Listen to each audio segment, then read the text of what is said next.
Danny Gilfillan for Boxing Social in association with Empire Fight Store in Arking. Stephen Smith, we've made it eventually to Peter Fury's gym here in Chester. We're here for your girl Chantel Cameron, recent acquisition of MVP and Jake Paul. Exciting times for yourself and Chantel.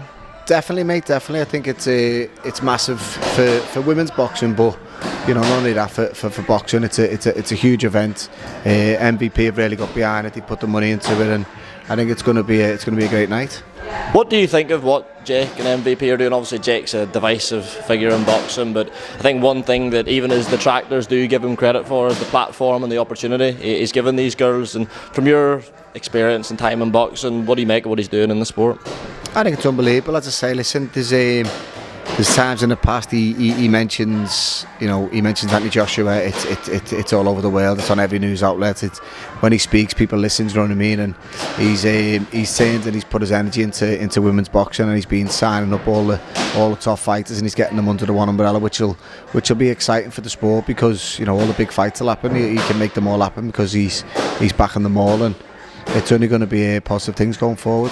And in terms of Chantel, how's that trainer-fighter relationship between yourselves progressing at this stage, and what are Chantel's ambitions in the sport? Obviously achieved so much already, still close to, if not in her athletic prime. What's her next 12 to 18 months look like from your point of view as a trainer?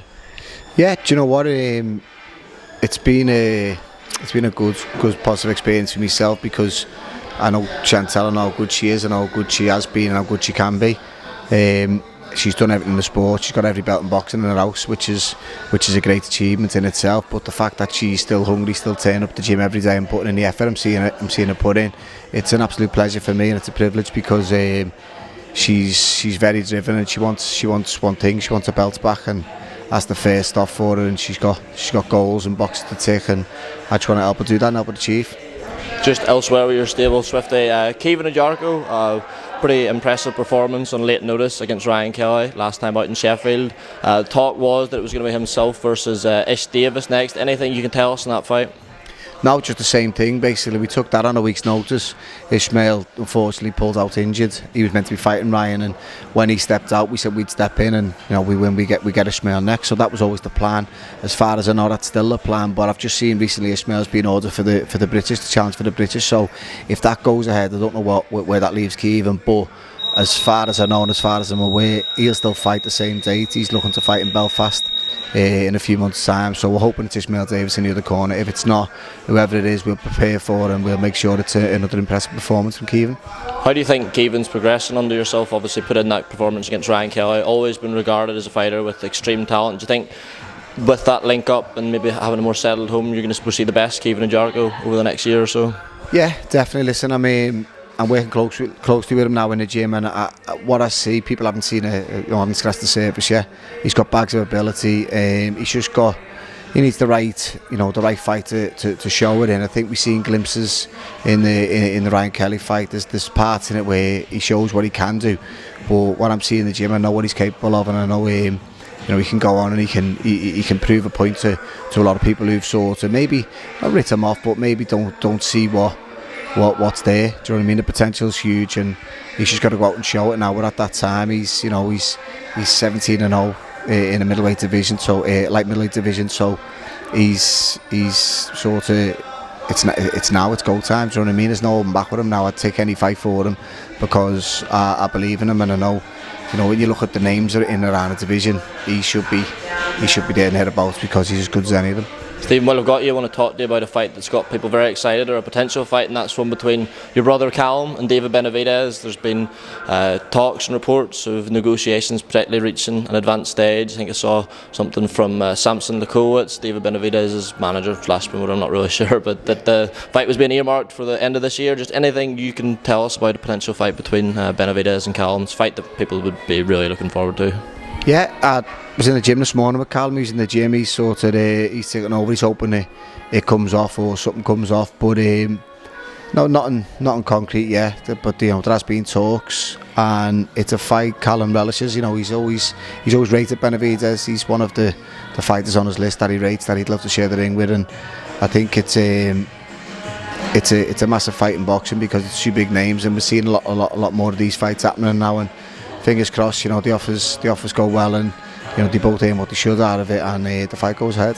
From what you're hearing, would you say that's more likely than a fight with Anthony Yarde? That's one that was also mentioned in the media. I think Tunde was banging the drum for it in TalkSport at one point. Yeah, I think in terms of Callum, I think he much prefers the Benavidez fight. The Benavidez fight, something you get your teeth into and think, it's a fight that he rates highly, and more importantly for Callum, which he keeps, make no bones about it, he wants to be world champion. So, what's he gained from meeting Anthony Yarde? Not much. Is he in a better position than after he beat Boazzi? Not really. If he goes and beats Benavidez, then he's a name on everyone's lips, and he's more important. He's the WBC light heavyweight champion of the world, and that's what his ambition is now. His ambition to be a 2-weight world champion. So Benavidez is definitely a fight he wants more than the Yarde one. But whatever route he takes, whatever option he picks, then we'll all be behind him. A couple of quick ones, Stephen. I'll let you go. Moses Itauma Dillian Whyte. What are your thoughts on the fight? I'm seeing opinions sort of split that it's a clever bit of matchmaking due to the name value of Dillian Whyte and the stage he's maybe at in the career, but I have also seen a couple of people saying this is still a big jump, and if Dillian cracks Moses, it could answer some of those questions. We've not seen his chin tested, we've not seen him dragged deep into a fight. What are your thoughts on that fight? I see both sides in terms of I see the Moses Itauma, the story, and I see the sort of not the bad things, but the unknown from him. But that's not his fault. He's been that good. He just doesn't have to show any sort of chin or resilience, because he's just blown everyone away. He's been unbelievable in his progress up to now. So it's sort of, sometimes you're too good for your own good. So people haven't seen any negatives yet. So they'll always ask questions. But that's not his fault. If he just keeps doing what he's doing, he's a frightening prospect. He's a massive talent. He's the biggest talent in the heavyweight division. From Dillian Whyte's side, Dillian Whyte can fight, believe me. So it could be he's bit off more than he can handle it at this stage. It could be, as you say, it could be good timing where he's caught right the right time. That's what we've got to all wait and see. What the fight is more about what Dillian Whyte's got left, I think, and it was not the same, but maybe similar to when Boazzi was fighting Callum. It was sort of a lot of people questioning what Callum had left and what his desires was and stuff, and Callum proved his point that he had plenty left. If Dillian Whyte can not do the same, then we'll expect fireworks on the night. Last one, Alexander Usyk, Daniel Dubois too. Feels as if I'm seeing more and more people as the fight gets closer starting to think that maybe Dubois could pull this off. Obviously Alexander Usyk approaching 40 now, Dubois in the form of his life. Do you subscribe to that view, or do you think it'll be another win for Usyk?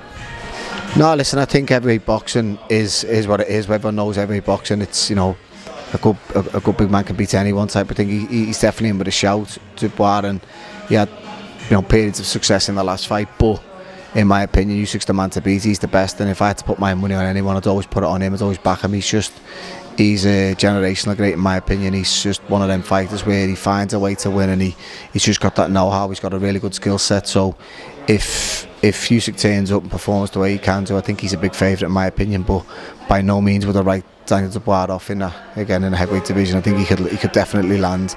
I think Usyk can definitely be hurt. So there's no reason why he can't go and win it. Stephen, thanks for the time, mate. I'll let you go, top man. No worries, mate. Thank you. Cheers, Stephen.